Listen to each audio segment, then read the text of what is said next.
The text alert came at 11:30 in the morning, right as sunlight hit the marble counter and scattered through the glass vase of lilies still left over from the wedding. $300,000 transfer complete. For a moment I thought it was some kind of glitch, maybe a duplicate notification. Then another message appeared, this time from my mother. "Sweetheart, Chelsea needed help. You and Ethan have more than enough. You married rich." I stood there, phone in hand, heart thudding once, twice, then quieting to something dangerously calm. That money wasn't Ethan's. It wasn't even from my parents. It was the last piece of my grandmother's inheritance, the only part of her estate she'd left directly to me, a wedding gift for my future, for stability, for something that was mine. And now it was gone, taken without a word. Wrapped in my mother's signature excuse, family comes first. The sound of the dishwasher hummed behind me, steady and indifferent. I didn't throw my phone. I didn't scream. I just whispered, "Okay," and set it face down on the counter. For the first time in my life, I didn't fight. But silence doesn't always mean surrender. Sometimes it's the sound of something forming beneath the surface, something sharp, deliberate, waiting for its time. Outside, the Seattle sky was its usual shade of hesitant gray. Ethan was still asleep upstairs, exhausted from a week of investor meetings. I made coffee, poured it into the wedding mug that read Mrs. Hale, and stared at the city skyline through the kitchen window. Somewhere across town, my mother was probably arranging tulips on her dining table, pretending everything she did was out of love. When the phone rang again, I answered without greeting. "Mom," I said. "Oh, good. You saw my message, Linda," replied her tone, so casual it nearly broke me. "I was worried you'd think I did something wrong. You moved $300,000 out of my account. Technically, it was your joint account with me, remember, from when you were finishing grad school. We just never closed it." I gripped the counter. "You used my wedding gift to pay off Chelsea's debt. She was drowning, Izzy," she said, like it was the most natural thing in the world. "Credit collectors were calling non-stop. You and Ethan live in that beautiful townhouse. Surely this won't even make a dent. You married rich. You'll be fine." Her words landed like ice water. "You had no right. Sweetheart," she sighed, "we're family. What's yours is ours. Your grandmother would have wanted you to help your sister." "She left that money for me," I said quietly. "For my future." A pause. Then her voice softened, the kind of softness that always followed manipulation. "Oh, Izzy, don't be selfish. Chelsea's been through so much lately. You've always been the strong one." Behind her voice I heard another faint one, my sister's. "I'll pay her back, I swear," she shouted, slurring a little, probably crying. I pressed my thumb against my temple. "Don't bother," I said. "What's that supposed to mean?" Mom asked, defensive now. "Nothing," I murmured. "Enjoy your day." And I hung up.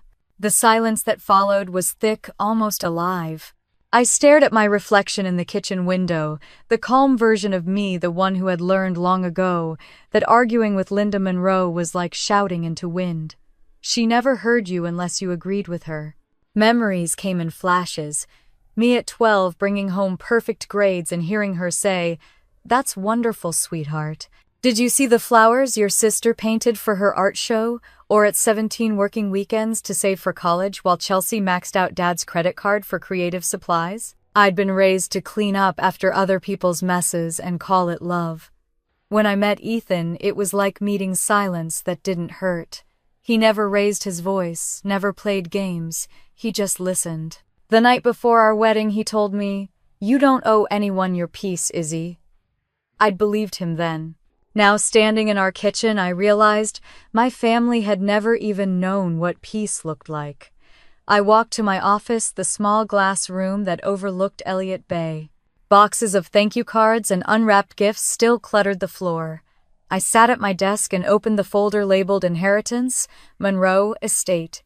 Inside was the letter my grandmother had written before she died, her neat cursive looping with care. "My Isabel, you have always been the quiet flame. Don't let them convince you smallness is safety. Build something that cannot be taken." I traced the line with my finger.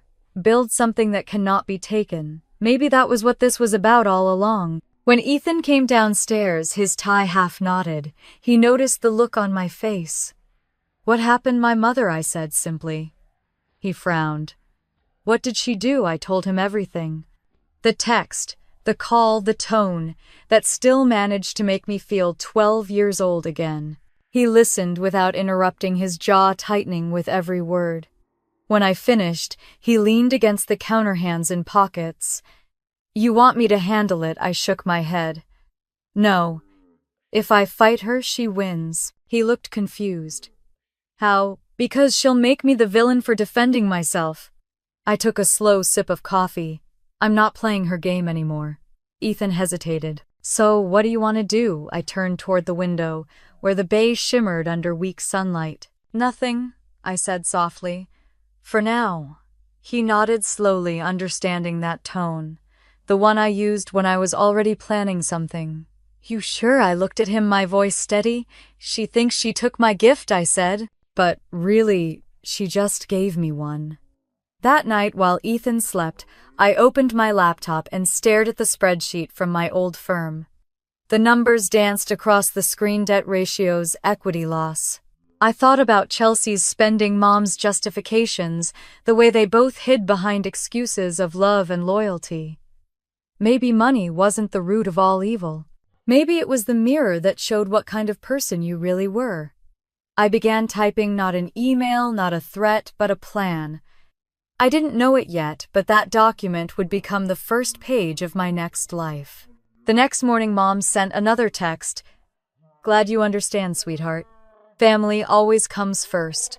I didn't reply. Instead, I deleted her name from my favorites list and replaced it with a note to myself. "Remember this feeling, the quiet before the rebuilding, the beginning of something that will make them see what they chose to ignore." Outside, rain began to fall softly against the window. The lilies on the counter leaned toward the light, still beautiful even as they began to fade. The next morning, I woke before the sun, sitting on the edge of the bed, staring at the faint blue light leaking through the curtains. The house was quiet except for the hum of the fridge downstairs and the faint ticking of the wall clock. Ethan was still asleep, his breathing slow and steady beside me. I wrapped a blanket around my shoulders and walked to the window. Seattle was gray as always, the kind of gray that held its breath before rain. I watched a ferry crawl across the bay and thought about the message my mother had sent the day before. The words wouldn't stop echoing. "You married rich," as if love and hard work were some sort of safety net for other people's recklessness. I made coffee, but didn't drink it. The steam rose warm against my face, then vanished. I sat at the kitchen table, tracing the wood grain with my thumb, remembering the first time my mother called me the strong one. I was 8. Chelsea had broken her favorite porcelain vase while playing dress-up, scattering shards across the living room rug. Mom yelled once, sharp as thunder, and Chelsea burst into tears, wailing like the world had ended. Then just like that, Mom's voice softened. "It's okay, sweetheart," she said, brushing hair from her face. "Accidents happen." She turned to me, eyes tight. "Isabel, be a good sister. Help clean this up before your father comes home." I remember kneeling on the rug, picking up tiny glass pieces, a slice opening on my palm. Blood welled small and bright. Mom didn't notice. She was hugging Chelsea, murmuring something about forgiveness. That night when I showed her the cut, she kissed it absently and said, "You're my tough girl." I learned early that pain only mattered if it made noise. By the time I was a teenager, I had stopped trying to make any. Chelsea was the golden one, loud, radiant, effortless.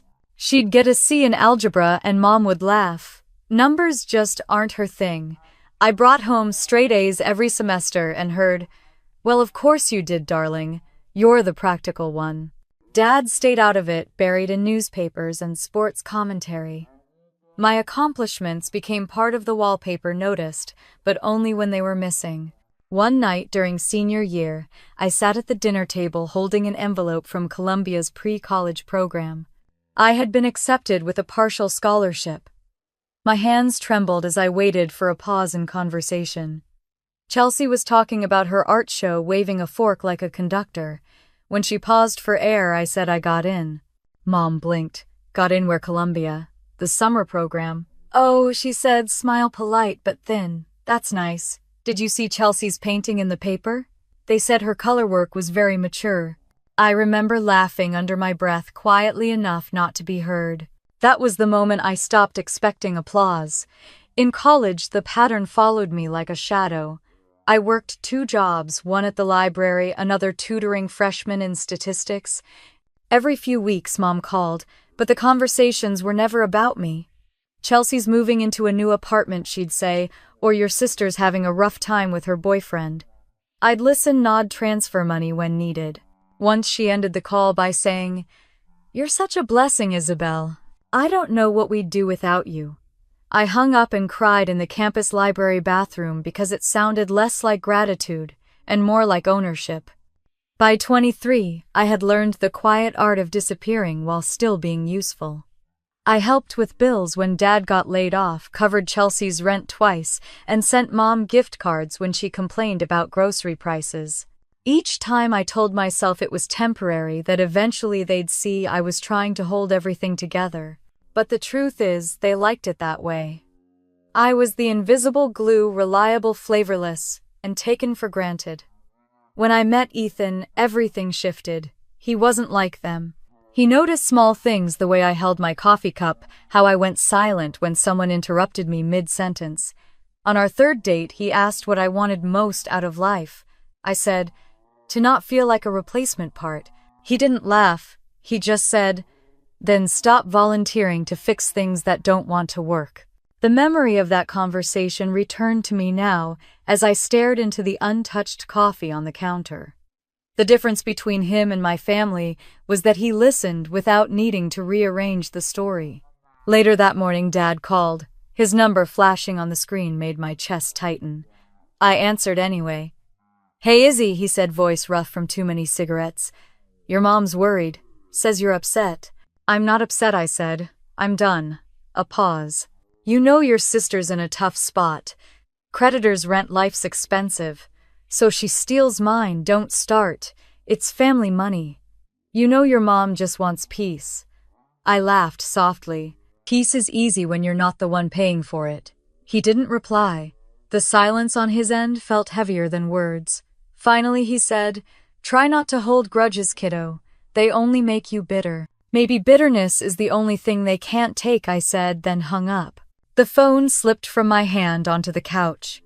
For a long moment I sat there, eyes closed, listening to the city outside, the faint sirens, a barking dog, the world moving forward, as if nothing had changed. But something had. It wasn't rage or heartbreak. It was clarity, cold and bright as new glass. That afternoon I drove to Bellevue without telling Ethan. The neighborhood looked the same. Trimmed lawns, hanging flower baskets, a wind chime singing off-key. When Mom opened the door, her face flickered from surprise to forced warmth. "Izzy, you didn't say you were coming." "Didn't plan to," I said. She ushered me in anyway. The house smelled like lemon cleaner and tension. Chelsea sat on the couch in sweatpants, scrolling through her phone. Piles of unopened mail cluttered the coffee table. I stayed standing. I came to see the transfer paperwork. Mom frowned. "What paperwork?" "The one for the wedding account. The one you emptied." Her tone turned airy, almost amused. "Oh, honey, don't be so dramatic. It was for family." Chelsea glanced up defensive. "I said I'd pay you back." "With what I asked?" "Influencer discounts." Mom's voice sharpened. "Don't speak to her like that. You're making her feel guilty." The sentence struck like a memory I'd already lived too many times. I smiled, but it wasn't kind. Good. Maybe guilt will make her grow up. Mom's cheeks flushed. "You've changed." I had to. Dinner that night was a theater of pretense. Mom poured wine, chattered about her company Ravenwood Interiors and how the new investors were interested. Chelsea scrolled through her phone, occasionally sighing. I cut my chicken slowly, every movement deliberate. At one point, Mom leaned across the table and said, "You don't have to worry about money anymore, sweetheart. You married well. You'll be fine." Chelsea smirked. "Must be nice." The laughter that followed wasn't cruel exactly, it was worse. It was dismissive. I set my fork down. You took my grandmother's money to clean up your mistakes. Don't tell me I'm fine. Mom's eyes narrowed.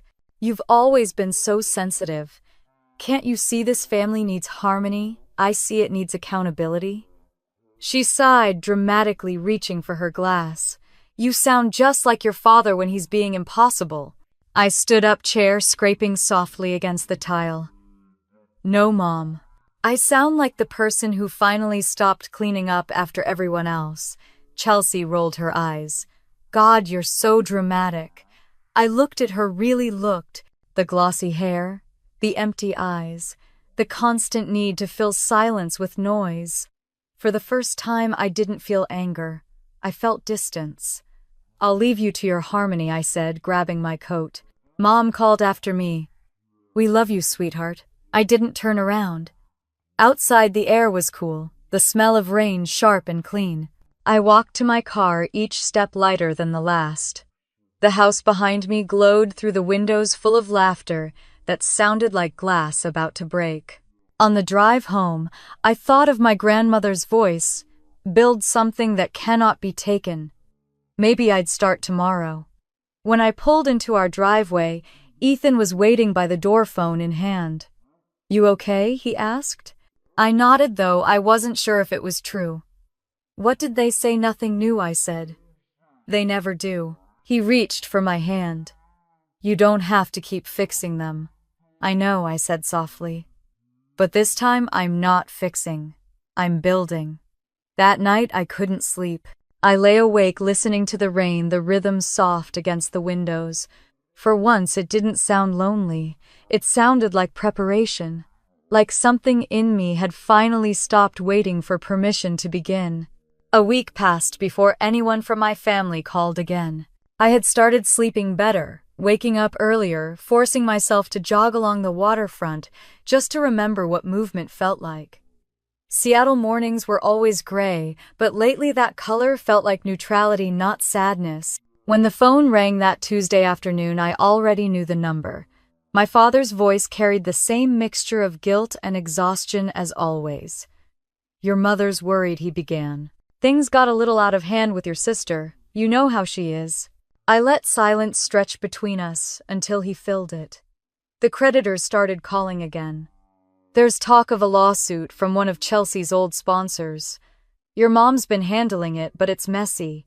She's still paying her bills, isn't she? I asked. Well, she's trying. She's using what she can. The wedding money helped. The words landed heavy. Dad, I said slowly. Do you even hear yourself? He sighed as if I was the one making things complicated. You know your mother. She just wants peace. Peace. That word again, their favorite shield.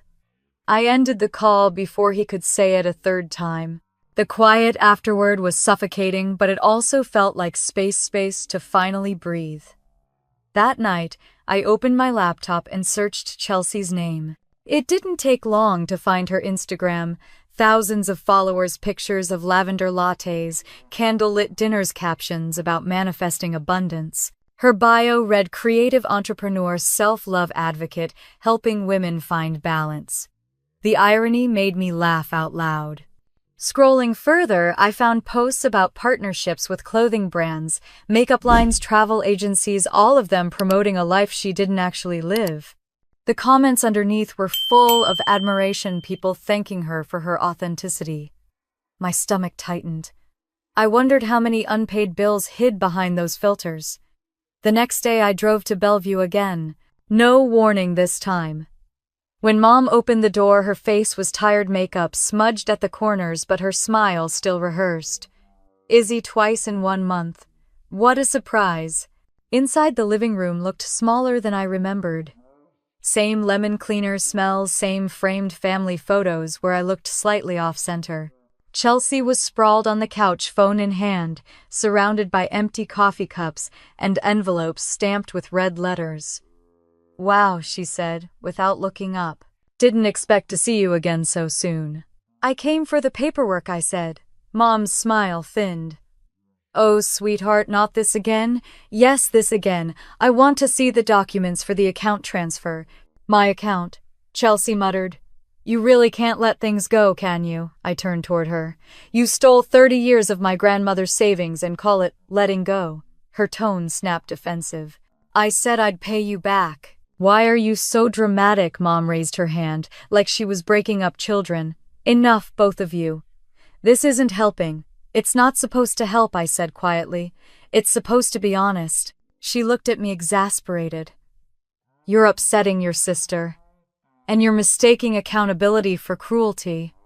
The words hung between us. Chelsea's eyes rolled, but Mom looked stunned, like no one had ever dared speak to her that way. Mom straightened, trying to reclaim control. I'm making dinner. Sit down. We can talk this through like adults. I followed her into the dining room. The table was set for 3. She poured wine, her movements tight but graceful. Family sticks together, she said softly, almost to herself. Chelsea joined us, scrolling through her phone between bites of salad. I barely touched my food. Halfway through the meal, Mom began her performance. You don't have to worry about money anymore, Isabel. You and Ethan have everything you need. Your grandmother would have wanted you to share. I looked up slowly. She also wanted you to stop lying about who you are. Her eyes flashed. Excuse me, Ravenwood Interiors, I said. You bragged last time about new investors. That's what this was really about, wasn't it? Paying off company debts. Mom froze wine glass midair. That's none of your concern. It became my concern when you emptied my account. Chelsea leaned forward. Oh my God, stop making everything about you. You're obsessed with control. I met her stare, unblinking. Control, that's rich coming from someone who can't keep a credit card under its limit. Enough, Mom slammed her glass down. You sound ungrateful. You've always been so serious, so cold. Can't you see your sister needs compassion? I pushed my chair back slowly. She's had compassion her whole life, Mom. It's the only currency this family ever spends. The room fell silent. Chelsea glared. Mom tried to recover her composure, smoothing the tablecloth. Let's not ruin dinner. I stood. You ruined enough. Before I could walk away, Mom's tone shifted soft again, manipulative in its sweetness. You've changed, Izzy. That man of yours has made you bitter. No, I said, grabbing my coat. You did that long before he came along. As I walked to the door, she called out, We love you, sweetheart. I didn't look back. Outside, the night air was sharp with rain. I stood by my car, the gravel crunching beneath my heels, and looked back at the house. Through the window, I saw Mom pouring another glass of wine, and Chelsea laughing at something on her phone, the glow lighting her face like a mask. I got in the car and drove until the city swallowed the suburbs. The streets shimmered with water neon reflections stretching across the pavement. I stopped at a red light and let my forehead rest against the steering wheel. They would never change. That realization didn't make me angry, it made me free. When I reached home, Ethan was waiting in the living room, laptop open, notes scattered on the coffee table. He looked up. How bad enough to be familiar, I said. He watched me, quietly waiting. She took the money to save her company, I continued. She thinks I'll forget because she raised me to keep the peace.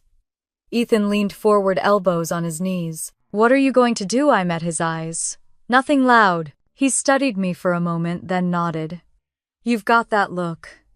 What look? The one you get when something's already decided. I smiled faintly. Maybe.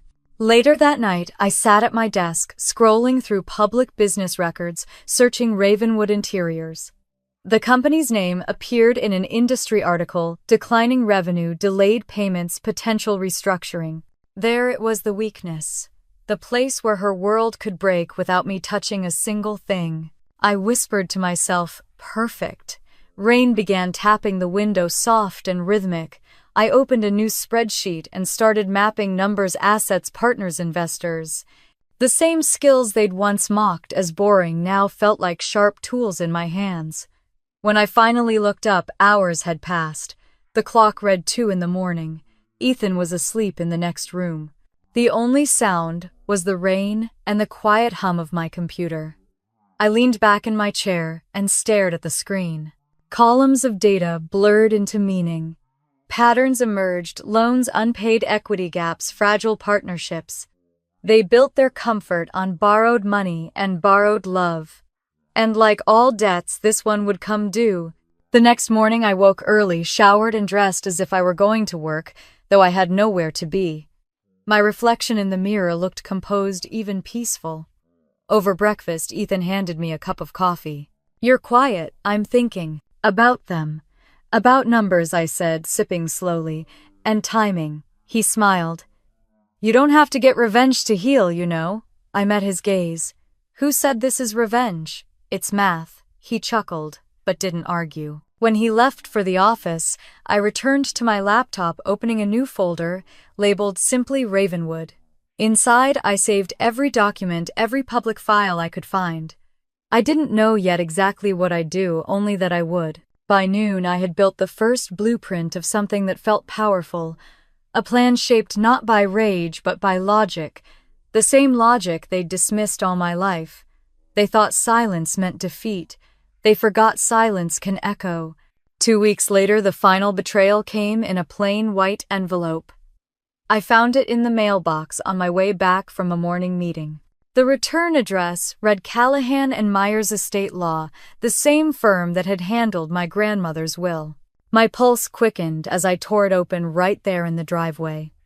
The letter was short and formal, confirming the liquidation of my remaining trust account. Per authorization, signed by Linda Monroe, co-trustee, the sum of $300,000 has been withdrawn for emergency family debt reconciliation. The air around me felt too still. I read the letter twice, 3 times. My mother had drained what was left, the last of my grandmother's gift, the last piece of anything that was meant to be mine. Not an accident, not a misunderstanding. A theft wrapped in legal language. Inside the house, sunlight spilled across the floor in long yellow strips. I dropped the letter on the counter and stared at it. The words blurred until they looked like water. My mother had used my grandmother's signature once to sign a field trip form years ago. I remembered her saying she wouldn't mind. Now she'd done the same thing, except this time it wasn't permission, it was erasure. I sat down, resting my forehead on my hands. The smell of coffee lingered in the air. My chest tightened, not from rage, but from the kind of grief that had no outlet. I thought of my grandmother in her hospice bed, whispering to me between shallow breaths, "Promise me you'll build your own life. Don't let them borrow it." That was the moment something in me broke cleanly, like a wire snapping. I picked up my phone and dialed my mother's number. She answered cheerfully. "Izzy, I was just about to call you." "Did you see the notice?" I saw it, I said flatly. "Oh, good. I was worried you'd be confused." "Confused about what?" "The trust withdrawal, of course. I meant to tell you sooner, but things have been so hectic with Chelsea's car situation." I gripped the phone tighter. "You used my money to buy her a car. Technically, it was a repayment for what she lost when the old one got repossessed. She needs reliable transportation for work." "For work," I repeated. "She doesn't have a job." "Influencing is a job," my mother said, laughing lightly, as if that ended the discussion. "You married rich, Izzy. You'll never have to worry. Be grateful you can help." The sound that came out of me wasn't quite a laugh. "You had no right." "Oh, sweetheart," she said, slipping into that tone. "I'd known my whole life the one that made wrong things sound reasonable. We're family. What's yours is ours. Your grandmother would have wanted you to help." "No," I said quietly. "She wanted you to stop taking." There was a pause long enough to hear her breathing change. Then softly, "Don't start this again, Isabel. You've always been dramatic when you feel left out." Left out. That was the story of my life, with her left out of praise, of affection, of being seen. I hung up before she could say more. The house seemed to vibrate with silence after the call. I walked to the bathroom, turned on the faucet, and leaned over the sink. Water poured hard and cold. I let it run just to drown the noise inside my head. Then I whispered to my reflection, "Never again." The tears came quick and soundless, then stopped as if something inside me had closed for good.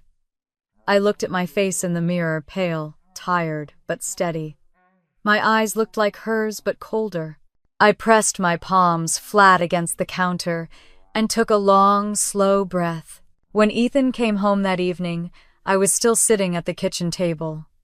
The letter was open in front of me, surrounded by legal documents and bank statements. He looked from the mess of papers to my expression and said, "What happened?" My mother drained the rest of the trust. All of it, every cent. He stepped closer, his voice gentle. "Do you want me to call someone, a lawyer?" I shook my head. "Not yet." "Then what are you going to do?" I stacked the papers, neatly aligning the edges, as if order could make sense of chaos. "I'm not sure. But I'm done asking them to see what they've done." He crouched beside me, his hand resting lightly on my arm. "Izzy," he said, "you don't have to fight her alone." "I'm not fighting," I said, and meant it. "I'm done fighting, I'm calculating." He frowned, unsure what that meant, but he didn't press.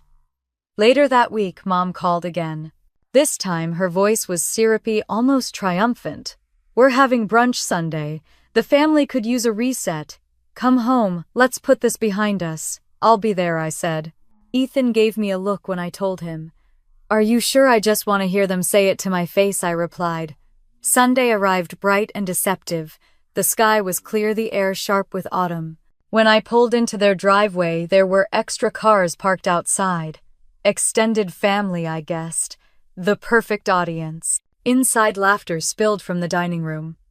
My father sat at the head of the table, a newspaper folded neatly beside his plate. Chelsea was dressed like she was hosting a talk show, white blazer, perfect hair, that polished innocence she wore like armor. Mom greeted me with a tight hug that smelled of perfume and guilt. "You made it," she said, voice too bright. "I said I would." "Good girl. Come sit. We're celebrating." "Celebrating what family?" she said, with a smile that didn't reach her eyes. I took a seat at the far end of the table.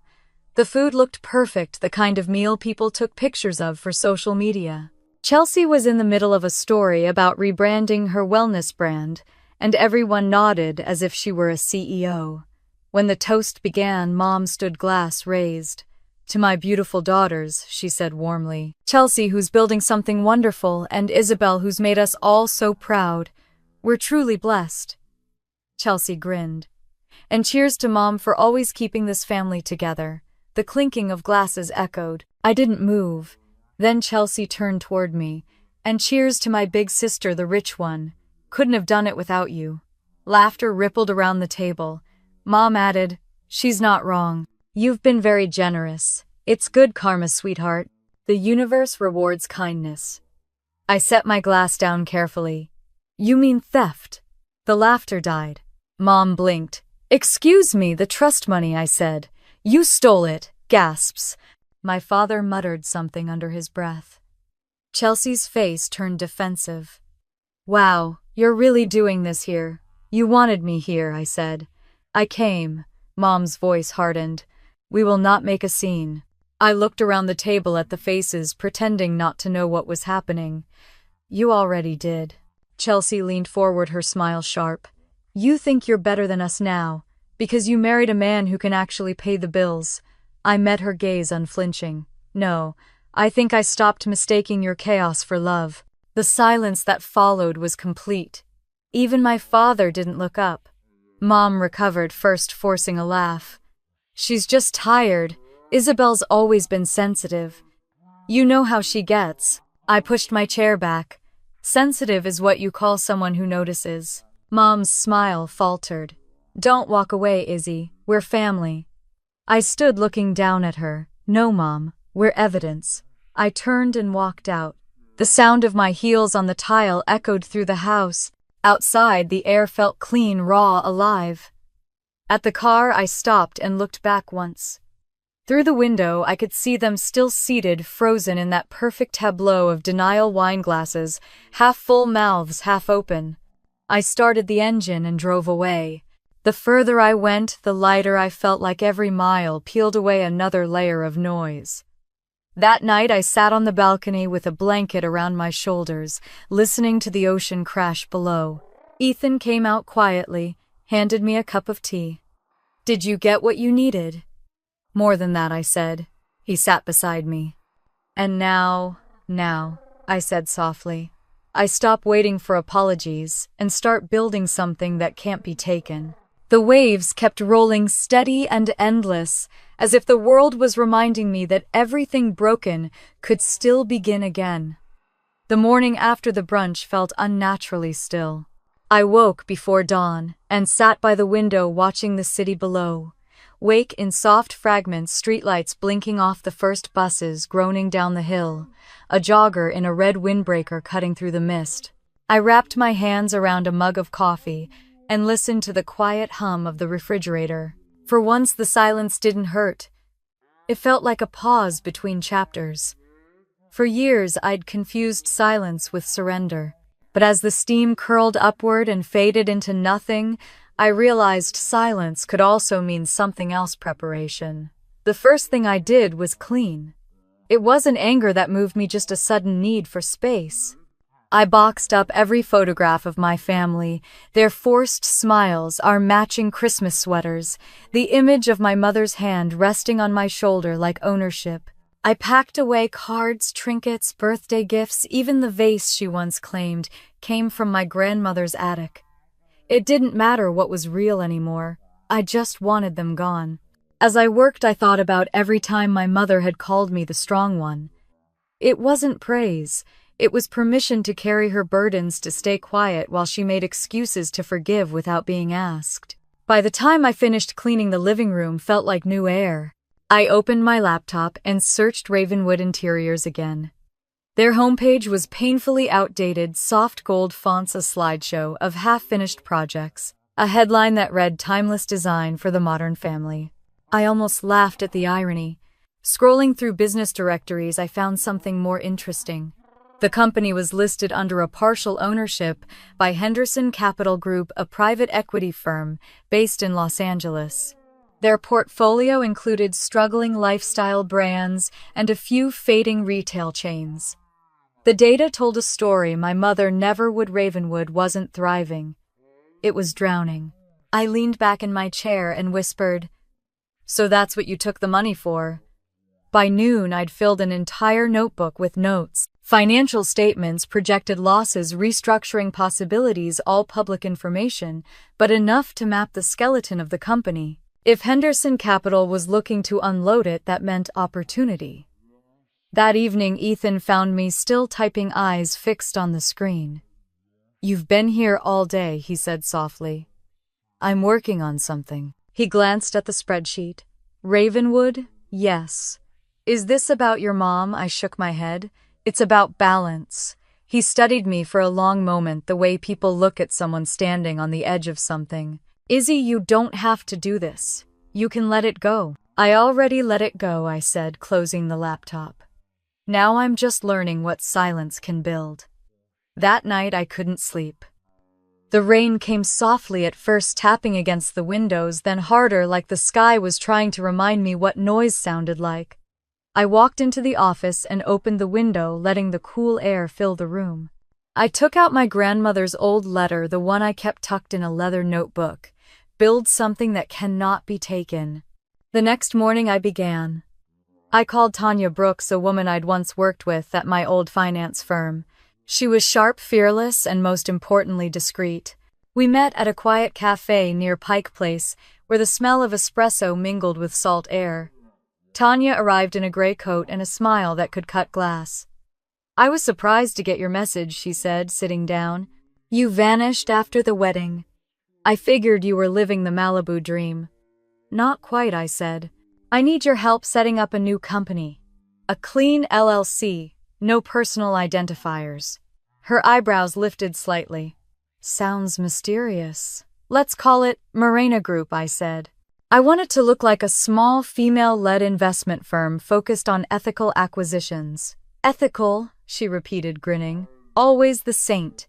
Sometimes ethics make the best disguise." She laughed softly, then leaned forward. "Okay, Isabel. What are we buying?" I slid a printed report across the table. "Ravenwood Interiors."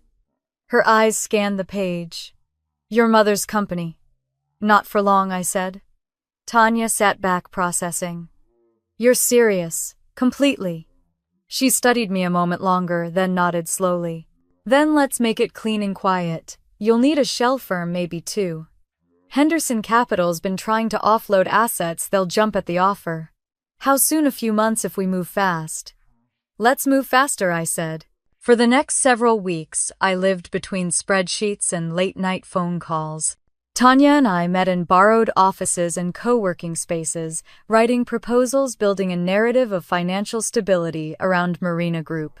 We found an attorney who owed her a favor, an accountant willing to sign NDAs, and a silent partner to front the initial meetings. During those weeks, I stopped calling my family altogether. They didn't notice. Meanwhile, my mother kept posting photos from her company events on social media, smiling with her team, raising glasses of champagne, quoting leadership books she'd never read. Gratitude is the key to abundance, one caption read. I stared at it longer than I should have. Gratitude had never been her key to anything. Control was. At night, when I was too tired to think, I'd lie awake beside Ethan and listen to the city breathing outside. You're not sleeping again, he said one night. I'm building, I whispered. Building what? Something that can't be taken. He didn't ask again. Weeks blurred into months. Every move had to be calculated, every email precise. Henderson Capital was cautious but curious. They'd lost money on Ravenwood for years, and were desperate to unload it without public embarrassment. Tanya played her role perfectly, calm, confident, convincing. Through Marina Group, we presented ourselves as saviors with vision. We believe in restructuring, not demolition, Tanya told them. I watched from across the table during one Zoom call, camera off, listening to the ease in her tone. When the meeting ended, she called me. They're interested. They want a proposal. Send it, I said. After hanging up, I walked to the window and looked out at the skyline. The rain had stopped and sunlight reflected off the glass buildings like mirrors. In one reflection, I caught my own face, focused, unflinching. I didn't look away. By then, I had memorized every number tied to Ravenwood's survival. Supplier debts, late payments, fraudulent invoices signed under my mother's name. She'd been playing queen in a crumbling castle. One night I dreamed I was standing in that castle, walls made of glass, cracks spidering under my hands. I pressed my palm against them and felt them give way, the sound like a sigh. I woke up before it broke completely. The next morning I opened the Ravenwood file again and circled 3 words in red ink: buy, restructure, replace. Ethan noticed the note when he passed my desk. Replace who? He asked. I smiled without answering. By early spring, the first phase of the plan was ready. Tanya had secured initial agreements with 2 investors, and Henderson Capital wanted to meet in person. They're flying us to LA, she said over the phone. Final talks next week. Then it's time, I said. That night, I poured myself a glass of wine and walked to the balcony. The air smelled like rain and sea salt. Somewhere below, waves rolled against the shore in a steady rhythm. I thought about the word revenge. It felt too small now, too childish. What I wanted was equilibrium, a world where actions finally had weight. When I went back inside, I passed the shelf where I'd left the family photographs. The boxes were gone. I'd thrown them out that morning. I turned off the lights and stood in the darkness, listening to the hum of the house. Silence no longer sounded like waiting. It sounded like power gathering its breath. I whispered to myself, they think I've disappeared. And then softly, like a promise, they'll see what silence can do. The plane touched down in Los Angeles just after sunrise. From the window seat, the city looked like an endless sprawl of glass and sunlight, every street glinting like a blade. Tanya was already scrolling through her phone beside me, checking messages from the attorneys. They confirmed the meeting, she said without looking up. 11 a.m. at Henderson Capital, 8th floor. I nodded, my reflection caught faintly in the glass. I had tied my hair into a low knot, replaced my usual gold studs with small silver hoops, and put on a pair of clear lens glasses, a disguise not meant to deceive, just to distance myself from the woman they once dismissed. Marie Donovan, I said, quietly practicing the name I would use for the meeting. Tanya smiled. You wear it well. The drive downtown was quiet. Los Angeles smelled like ambition, warm asphalt, citrus, and exhaust. The streets were lined with billboards of faces smiling at things they didn't believe in. As we passed them, I wondered how many of those smiles were just survival and makeup. At Henderson Capital's lobby, everything gleamed. The receptionist led us through glass doors into a room filled with chrome white leather and cold air. A long window overlooked the city, the kind of view designed to remind you how small you are. I wasn't small anymore. Jason Lee, the senior partner handling Ravenwood's portfolio, entered with the polite arrogance of a man who expected to win every conversation. "Miss Donovan," he said, extending his hand. "Pleasure to finally meet you." His grip was firm. I matched it. "Likewise, Mr. Lee. Thank you for taking the time." We sat across from him as an assistant brought in coffee. Tanya took notes while I unfolded a slim binder filled with projections. "Morena Group is interested in Ravenwood Interiors," I began. "We believe in sustainable restructuring, reviving legacy brands with integrity." Jason leaned back. "Integrity? That's a nice word. But you do realize Ravenwood's been bleeding cash for 5 years," I smiled. "That's why it's available," he chuckled. "You're bold. Numbers don't reward timidity." Tanya hid a grin behind her pen. I continued, flipping a page. "Your last quarterly filing shows rising debt-to-equity ratios, vendor dissatisfaction, and a 15% decline in client retention. But the core business still has value: the design team, the client list, the name recognition." Jason raised a brow. "You've done your homework." "I lived in its aftermath," I said, before I could stop myself. He didn't catch the slip, or maybe he did and didn't care. The rest of the meeting flowed like a chess match, offers, counteroffers, cautious admiration. By the end of the hour, Henderson agreed to preliminary terms. Jason extended his hand again. "You've got yourself a deal, Miss Donovan. Subject to due diligence." I shook his hand, calm, professional. "We'll make it worth your time." As soon as we stepped into the hallway, Tanya exhaled. "You were terrifyingly good." "It's just math," I said. "No," she said, smirking. "It's theater with spreadsheets." We rode the elevator down in silence. When the doors opened, the noise of the city rushed in. It felt like stepping into sunlight after years underground. That evening, we met in a small rented office near Santa Monica. Tanya spread out the documents on a long table. "If we finalize this, Morena Group will control 61% of Ravenwood through layered partnerships," she said. "Technically, you could run it from anywhere." I looked out the window at the darkening sky. "I don't want control, I want clarity." Clarity. When you see something for what it really is, it stops owning you. She studied me, then nodded. "All right, philosopher. What's next?" "Next," I said, "we make sure Henderson doesn't realize who they're selling to until it's too late." We worked late into the night, cross-checking paperwork and rewriting proposals. The office smelled like burnt coffee and printer ink. At one point, Tanya looked up from her laptop. "You ever think about what happens when she finds out I didn't answer right away?" Outside, a car alarm wailed and then fell silent. "If she finds out, she'll finally understand what strong looks like." Back in Seattle, life at Ravenwood went on as if nothing were coming. My mother posted motivational quotes online. Success favors the fearless, while her emails to investors grew more desperate. I knew because Tanya had contacts who forwarded them to us. The company's accounts were a slow bleed. She was just rearranging the furniture on a sinking ship. Ethan noticed how quiet I'd become. One night, he set 2 glasses of wine on the counter and asked, "Is this still about revenge?" "No," I said. "It's about correction." He frowned slightly. "You sound like an engineer talking about human lives. Maybe that's the only way I can." He didn't argue. He just nodded because he knew I wasn't angry anymore. I was focused. A few weeks later, Tanya called. "We're ready for phase 2, she said. "Henderson wants to close the sale before the next quarter. If we move now, Morena can take full control quietly." I stared at the rain streaking down my window. "Then we move." On the day of the signing, the boardroom at Henderson Capital smelled of leather and money.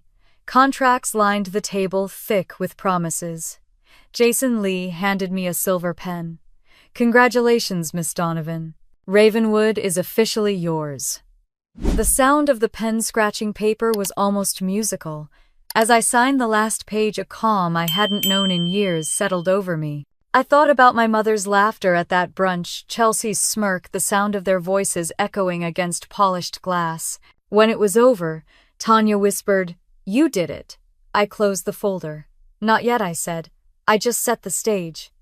That night, I walked alone through the hotel's rooftop terrace. The city stretched endlessly below, glittering like circuitry. Somewhere down there, my mother was probably hosting another dinner, talking about her turnaround plan, completely unaware she no longer owned the roof over her head. I leaned on the railing and let the wind hit my face. It wasn't joy I felt. It was symmetry. For the first time, the world felt balanced. The next morning, I called Henderson's liaison to confirm the transition timeline.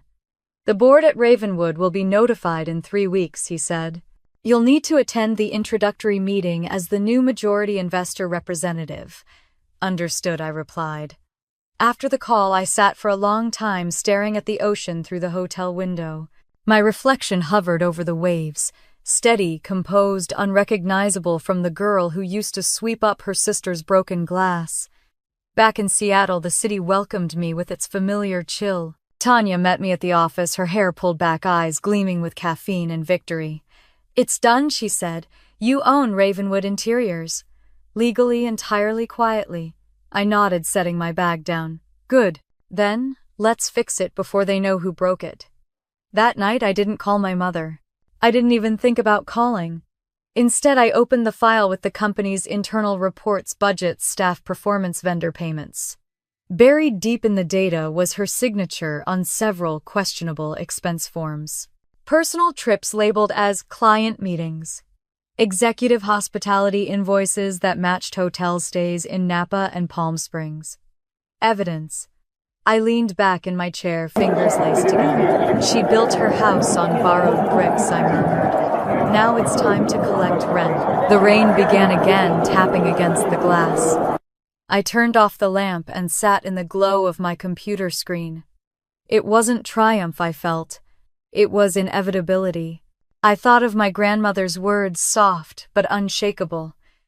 "Build something that cannot be taken." I had built it. Now I was going to walk into her kingdom, not as the daughter she ignored, but as the quiet force she never saw coming. And when the time came, I wouldn't need to raise my voice. The papers would speak for me. The silence would finish the sentence. The flight home was uneventful. I spent most of it staring out the window, watching clouds flatten against the wings and dissolve in the sunlight. The deal was finalized, the contracts signed, the money transferred. I owned Ravenwood Interiors now, though not a single person in that company knew it yet. The thought didn't make me giddy, it made me still. By the time the plane touched down in Seattle, my phone was full of messages from Tanya. Updates, confirmations, legal alerts. All clean. One text read, "You're officially the majority stakeholder. Welcome to the throne, Your Majesty." I smiled faintly, though there was no triumph in it. Thrones were heavy. I had no interest in sitting down yet. The following morning we met at our shared workspace downtown, a minimalist office with glass walls and too much sunlight. Tanya arrived with her usual energy, her laptop under one arm, 2 coffees in hand. "Okay, boss," she said, setting one cup in front of me. "You're officially running a sinking ship. Congratulations." I took a sip. "Then let's keep it afloat long enough for everyone to realize who the captain is." She grinned. "You sound terrifying when you say things like that." "It's just clarity," I said, "not terror." We reviewed the acquisition plan again, how Morena Group, through its layered shell companies, now controlled 61% of Ravenwood shares. How Henderson Capital had already cashed their exit fee, walking away quietly. It was all airtight. On paper, I was a ghost investor named Marie Donovan, an untraceable owner with no connection to the Monroe family. When we were done, Tanya leaned back in her chair, stretching. So when do you plan to tell her I didn't look up from the spreadsheet? When it matters. She raised an eyebrow. And when will that be? I smiled faintly. When she's sitting across from me and realizes the air has changed. That night I went home and cooked dinner for the first time in weeks. Ethan joined me in the kitchen, sleeves rolled up, cutting vegetables while I stirred the sauce. You've been quieter than usual, he said. Have I? Yeah. The kind of quiet that hums. I looked at him, the corners of my mouth lifting. That's the sound of gears turning. He studied me for a second. You really did it, didn't you? You bought the company. I nodded. Officially, yes. He set down the knife. So what happens now? Now, I said, we wait for gravity to do its work. The next week unfolded like a whisper of inevitability. Emails from Ravenwood's staff trickled into the Morena inbox, reports of confusion about new ownership, rumors about restructuring. My mother, of course, was the loudest voice in the confusion. Tanya showed me a transcript of her company-wide memo. We've been acquired by new investors who see our potential, it read. This is a new chapter for Ravenwood, and I'll continue leading us with the same integrity you've always known. Integrity. I nearly laughed out loud. Tanya glanced at me over her monitor. You know, she's kind of impressive. The level of delusion takes talent. Delusion is her favorite language, I said. She speaks it fluently. While she postured and preened, I moved quietly. Our legal team began auditing internal accounts, restructuring vendor contracts, and replacing outdated policies. Every document crossed my desk for approval, every signature disguised under the name of Morena's board. My fingerprints were everywhere, invisible and undeniable. At the same time, Tanya discovered something interesting. You'll love this, she said one afternoon, sliding a file toward me. Henderson's open to selling off 2 other firms under the same umbrella. If we bundle them with Ravenwood, you could triple the portfolio size. I studied the numbers. They made sense. Do it. Tanya raised a brow. No hesitation. None, I said. If I'm building something, I might as well make it large enough that she can't ignore it when it lands. Meanwhile, in Bellevue, my mother and sister went on pretending the world still revolved around them. They posted brunch photos, made vague references to business ventures, and ignored the mounting tension in their own backyard. Henderson Capital had sent formal notice to Ravenwood's management about the transition, but no one there had read it carefully enough to realize who held the leash now. One evening, I was at my desk reviewing financials when my phone buzzed. A message from my father. Your mom's been off lately. Says something's changing at work. You wouldn't know anything about that, would you? I stared at the message for a long time before replying. I know everything's finally changing. That's all. He never responded. The following week, Tanya and I flew to Los Angeles again to finalize some of the secondary deals. The meetings went smoothly, the signatures clean. As we walked out of the Henderson building, she nudged me lightly. You know, she said, most people would have taken that $300,000 and walked away. You took it and built an empire. I'm not building an empire, I said. I'm correcting an equation. She laughed. You really do talk like a scientist. Numbers don't lie, I said. People do. Back in Seattle, I spent the next few days preparing for what would come next, the board introduction. Henderson had scheduled the formal meeting with Ravenwood's executives and department heads to announce the new investors. It was set for Friday, 10 in the morning. My mother would be there. So would Chelsea, playing the role of company influencer, her title as hollow as the promises that had bought it. On Thursday evening, Tanya and I met in my office one last time. She brought a bottle of champagne. For tomorrow, she said, setting it on the table. You've earned this. I'll open it after, I said. After what? After the room goes quiet. Tanya tilted her head. You're not going to blow up, are you? No, that's the beauty of it. I smiled. I won't have to. That night I couldn't sleep. The rain came in soft sheets, steady and rhythmic. I walked through the dark house barefoot, trailing my fingers along the walls. Each step felt deliberate, like walking towards something I'd been waiting for my whole life. I paused by the window overlooking the water. The ocean was invisible, but I could hear its steady, endless shore. Ethan found me there an hour later. Nervous, he asked. Not exactly. Then what I'm thinking about tomorrow. He smiled softly. You're going to walk into that room and own it. I already do, I said. They just don't know yet. He laughed quietly and kissed my forehead. Remind me never to underestimate you. Please do, I said. That's when I work best. The next morning I dressed carefully. A charcoal gray suit, understated jewelry, my hair tied back. No perfume, no flash. I didn't want them to see glamour. I wanted them to see control. Tanya picked me up just after 8. She glanced over from the driver's seat, smiling nervously. Ready more than ready. Marie Donovan, CEO of Morena Group, she said, pretending to read from a card. Investor strategist, mystery woman. I chuckled softly. Let's hope they like mystery. As we drove toward downtown Seattle, I watched the clouds part over the skyline. Light spilled across the glass buildings, pale and sharp. Somewhere, inside one of those towers, my mother was rehearsing another speech about leadership and legacy. She'd probably picked out her most expensive dress, the one she wore when she wanted to look powerful. She'd never look smaller than she would in an hour. Tanya glanced at me again. You okay? I'm fine, I said, just thinking about how long I've waited for silence. What do you mean? For years, silence was the punishment. Tomorrow, it's going to be the weapon. The light turned green. The car moved forward. The city blurred past us, glass and steel and memory. For the first time, I felt no fear, only symmetry.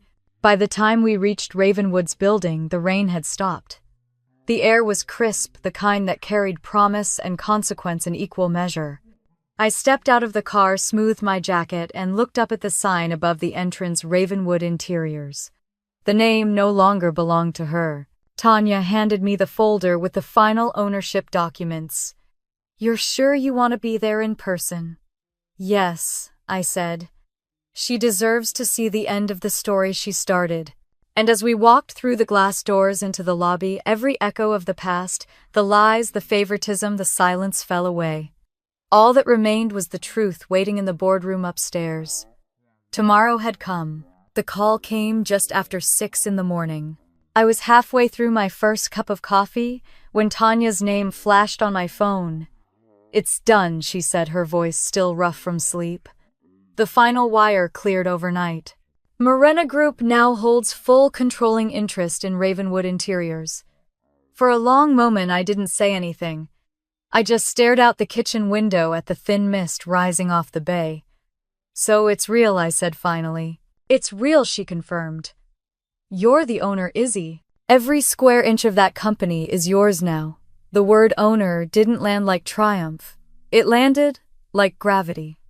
All right, I said quietly. Let's get to work. I spent the morning reviewing the documents.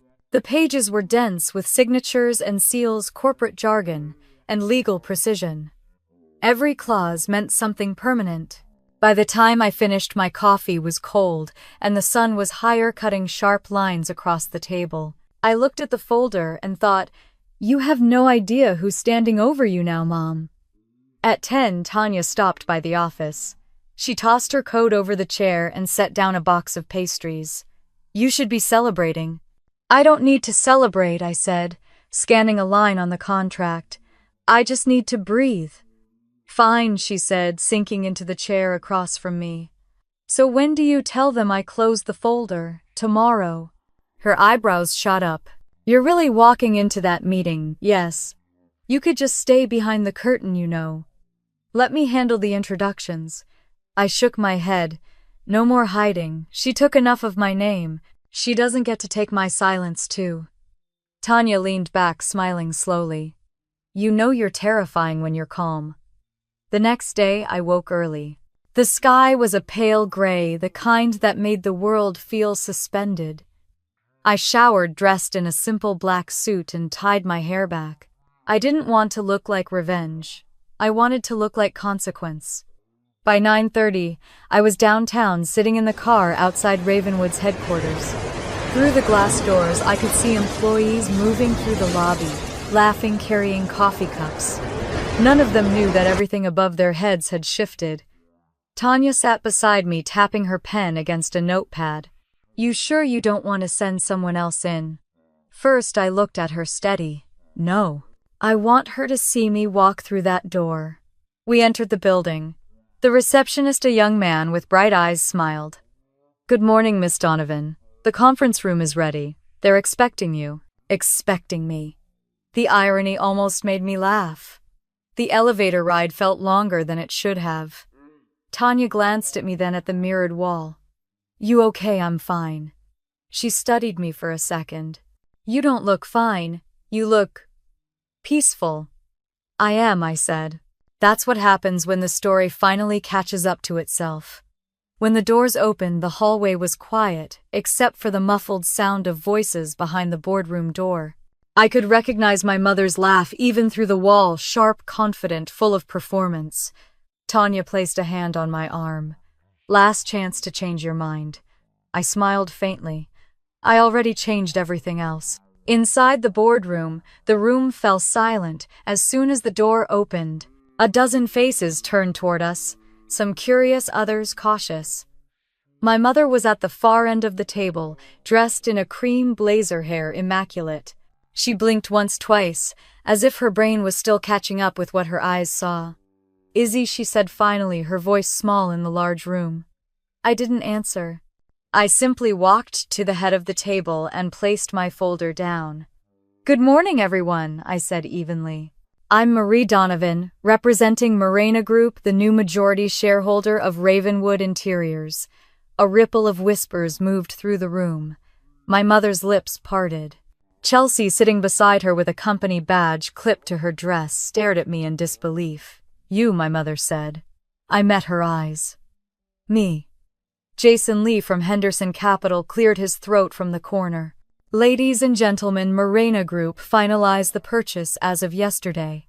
Miss Donovan," he paused, correcting himself, "Miss Monroe will be overseeing the initial restructuring phase." The air seemed to thin. My mother tried to laugh, the sound brittle. "This is some kind of joke." "No joke," I said quietly. "Just math. You remember math, don't you, Mom?" "The thing you said made me boring." Her face drained of color. Chelsea's voice trembled. "You can't just walk in here and take over." "I didn't walk in," I said.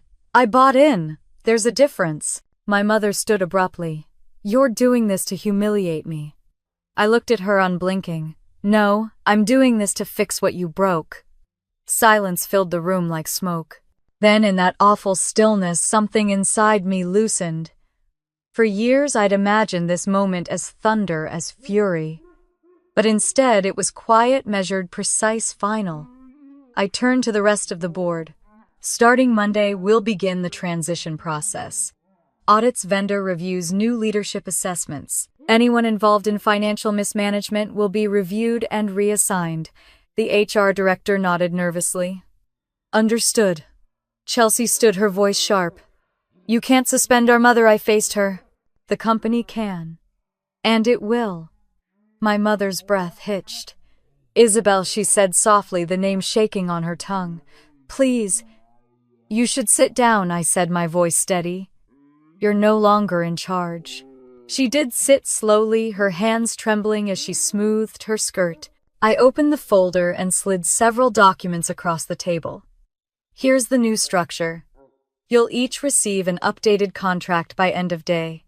Anyone unwilling to adapt can collect severance within 2 weeks." Jason Lee glanced between us, visibly uneasy.